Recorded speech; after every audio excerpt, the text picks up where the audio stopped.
Or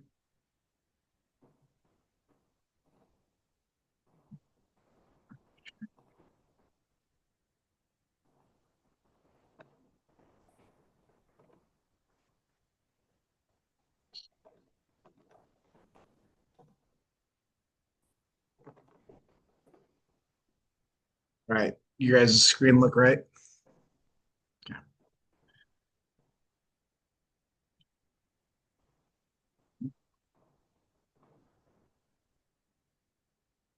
Okay, hello everyone. Today we'll be discussing Chapter 11, the instructional program. And our group consists of Robert, Emily, Isabel, Michael, and myself, Neil. To begin, it's important to understand where the authority for public school curriculum originates. As the text states, the legal authority for defining the curriculum for public schools primarily rests with the legislature. However, in some states, based on their constitutional provisions, the responsibility is shared between the legislature and the state board of education. Um, Looking into the legislature's role, they have the discretion to prescribe the basic course of study, determine testing protocols, and set graduation requirements. Interestingly, while the legislature may hold this power, in most cases, state legislatures actually delegate these curriculum matters.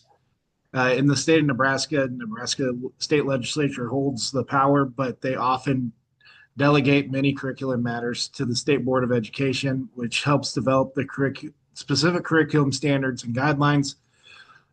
In local school districts, this is where much of the actual curriculum implementation and specific course selection decisions are made, which allows for local adaptation. So while the ultimate legal power is with the legislature, in practice is the shared responsibility with state level educational bodies and most importantly, local districts who have significant discretion in curriculum matters. All right, to start off with compulsory attendance. Attendance laws are a foundational aspect of education systems across the United States.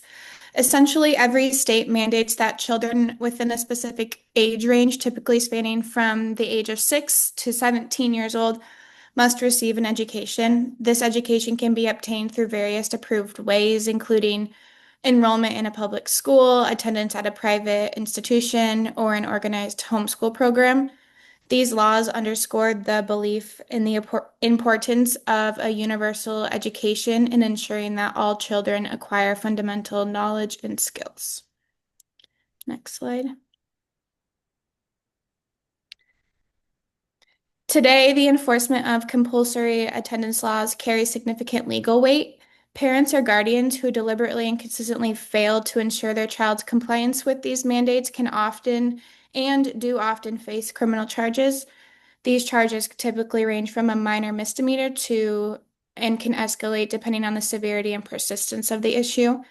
Penalties can include fines and, in some cases, even jail time, reflecting the state's interest in ensuring all children receive a basic education and are protected from neglect. These legal actions usually follow a process of warnings, interventions, and attempts to resolve attendance issues before criminal charges are pursued.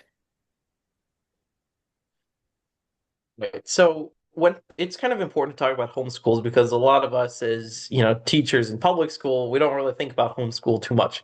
But the law actually says quite a bit about it. And it's important to consider because there's about 1.3 million students across the United States who actually are homeschooled.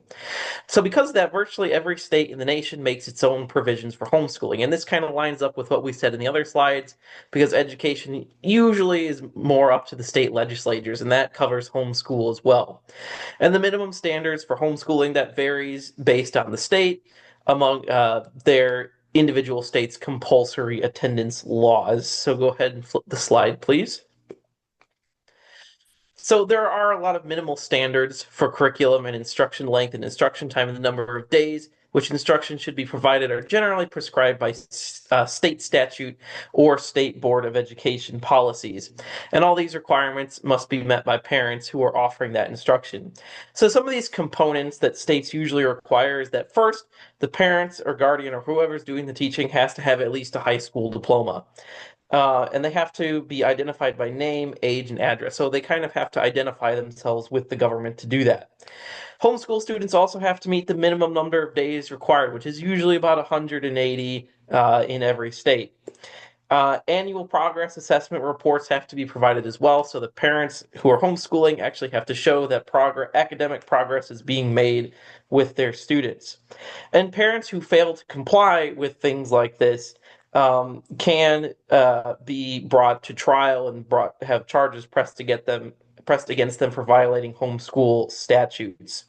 And this brings to mind a New Jersey court case from 1967 called New Jersey versus Massa, where the New Jersey Supreme Court basically said that equivalent education, so homeschool, other than that which is offered in public schools, only requires a showing of academic equivalence to be good enough to meet educational standards. All right, you can move to the next slide. All righty, this next part, talking about charter schools.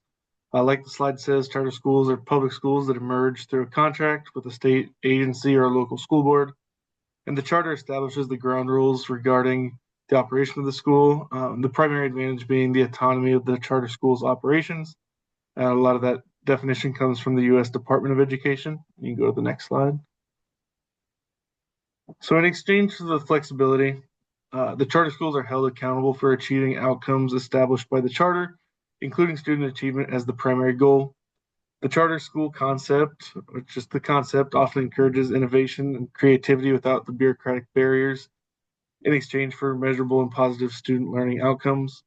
So while the concept of the charter schools sounds good, according to our book, there's still a lot, it's still pretty early to determine if charter schools are really effective or not. Some of the issues that have been seen in charter schools in recent years would be having issues passing financial audits, failure to follow state guidelines and expending funds, ineffective record keeping practices, and poor student achievement results. These schools are funded in much the same way that public schools are, with tax dollars, and do not assess tuition, so they're free for students to attend. And their organizational management structures are chosen kind of on their own. They're not mandated to them. And for the most part, we just talk about how it's still kind of early to know if these schools are going to be effective or not. Some of the studies that we see are just kind of go back and forth. Some schools are showing that there's success, while others are showing some of the issues. So just something that as we keep going to keep kind of looking at as educators. And then if you want to go to the next slide. Kind of switching gears a little bit here, talking about health requirements. States typically require medical examinations and certain immunizations as a prerequisite for school admission. They're able to require this because through the state's police powers, they have the right and responsibility to protect the health and safety of students enrolled in public schools. And this has often been supported in the courts. Usually the most common challenge that school districts face in doing this, in having these immunizations required, is that parents can argue that their First Amendment rights are being violated for the freedom of religion. However, the court's been fairly consistent in maintaining that immunizations for communicable diseases are more compelling for the state to require than for parents' interests in religion. Parents have been convicted and fined as a result of not vaccinating their children prior to admission to the school. And oftentimes it depends on the state on how lenient or harsh they are in their rulings. For example, a court in New York refused to grant religious exemptions for school immunization when a couple refused to comply with the school district's enforcement of the state's health law regarding immunizations. The parents claimed that their son was entitled to religious exemption from immunization under New York law. And the exemption required affiliation with a bona fide religious organization. The school district found no conflict between the family's religious beliefs and vaccinations. The court sided with the school district, and the couple then appealed to a federal court for a declaration that their beliefs were within the religious exemption, plus another $1 million for civil rights violations. And then the courts again ruled that in the school district's favor. The couple then appealed to the U.S. Court of Appeals. Again, the court ruled in favor of the school district, stating that the couple's belief in natural existence was more geared towards a scientific belief than a religious one. That's all I've got for this slide. All right, this is Isabel. First off, I just want to apologize. I'm having some camera difficulties and can't figure out how to turn it on. Next, we're going to be talking about curriculum standards. Curriculum standards in public schools are primarily established at the state level. State statutes and policies determine which courses are required and what minimum achievement levels students must meet. These policies help ensure consistency and equity and educational expectations across all districts. Next slide, please. While local districts can set additional curriculum standards, they must still align with the state requirements. Courts generally avoid getting involved in curriculum matters because they view it as the state's responsibility unless a federal constitutional issue is raised. So as long as there's no infringement on constitutional rights, states and local districts have broad authority over what is taught in schools. Next slide. Even though courts tend to defer to state authority, they will intervene if a curriculum issue involves a legitimate constitutional concern. For example, when special interest groups or parents challenge textbooks or programs, courts have typically sided with schools promoting knowledge and educational growth. Still, school board power is not unlimited. Constitutional protections must always be upheld. Next. All right. The next topic is intellectual property and fair use, which are critical concepts, especially in educational setting. Intellectual property, as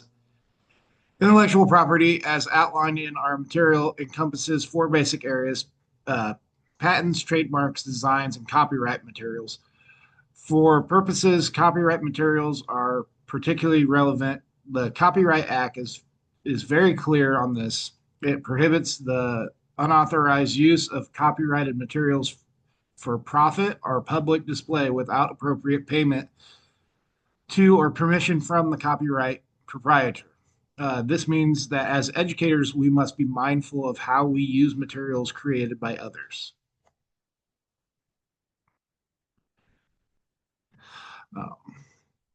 Understanding what constitutes fair use is important in order to navigate copyright. The Copyright Act specifies four factors that should be used to determine if use is fair. The first factor is purpose or use relative to whether it's commercial in nature for nonprofit educational purposes. This means that using copyrighted materials for teaching and learning without a commercial gain is generally viewed more favorably than using it for profit. The second factor is the nature of the work itself. For example, using factual or nonfiction works may be treated differently than highly creative works.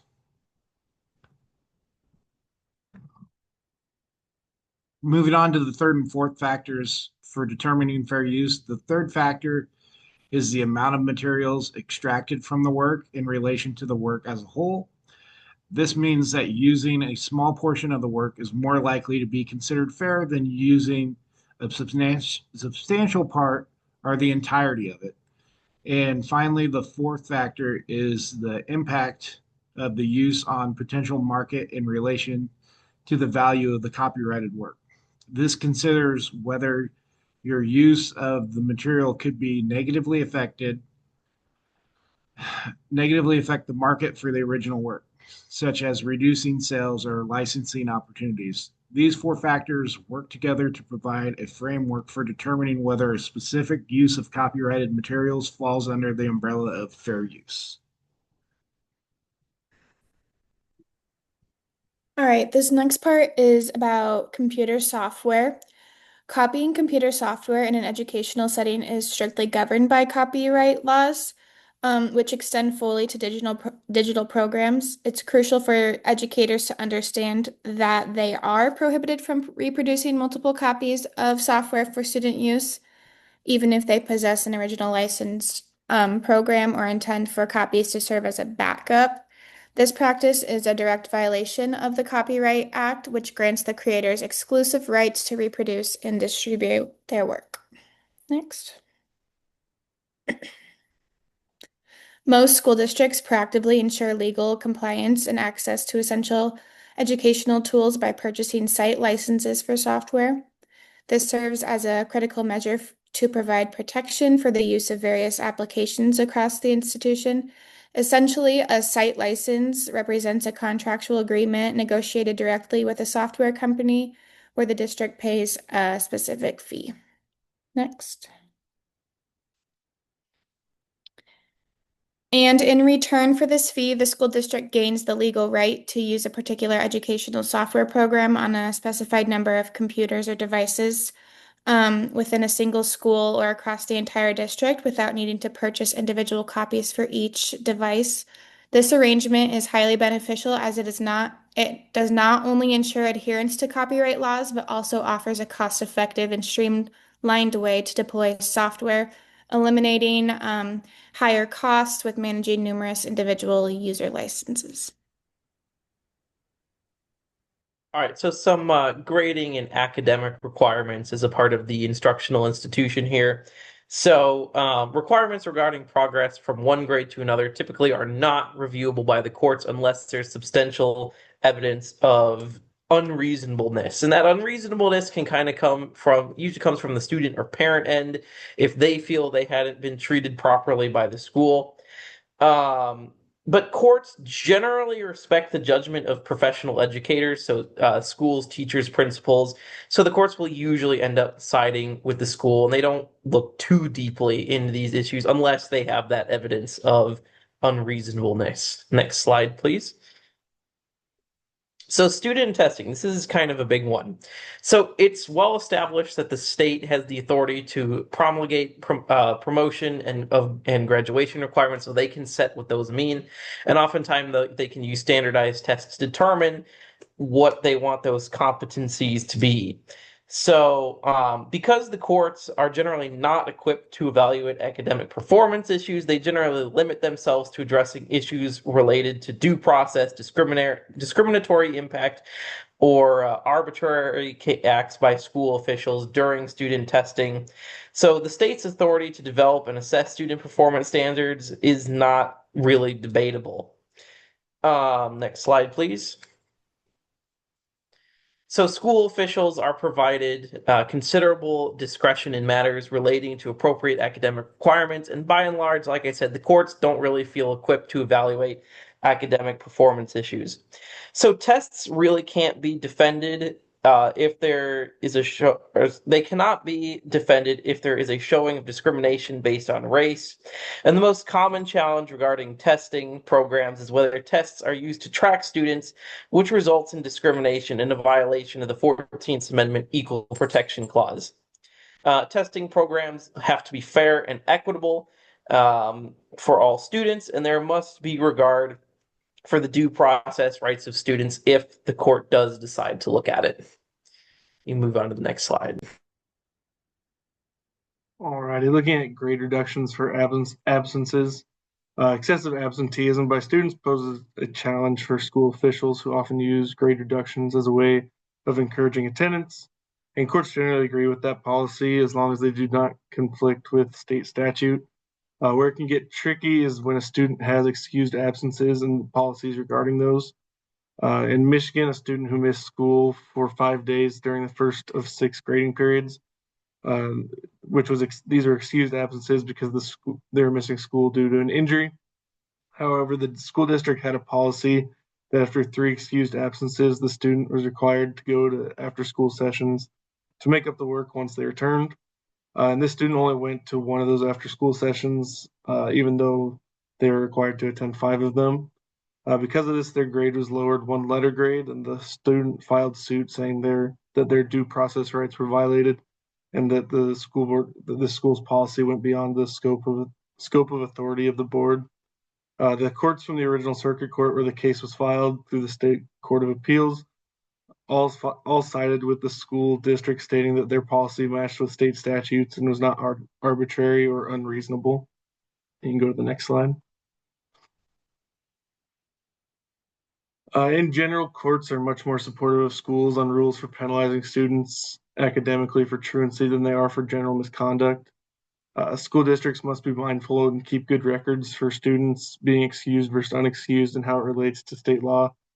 For example, in a Colorado school district, a student who had 7 absences, regardless of the reason, were denied academic credit for the class. And the court ruled that the court ruled against the district in this case because this policy violated the state law of Colorado that stated that students that required to attend at least 172 days of school and days where students were sick or suspended counted as days attended. Because the school district was penalizing students for being gone due to illness or suspension, even though according to the state law, those days counted as days that they're in school. The court ruled against the district in that case because they're penalizing them for days that, in the eyes of the state, they're actually attending school even though they're gone for an illness.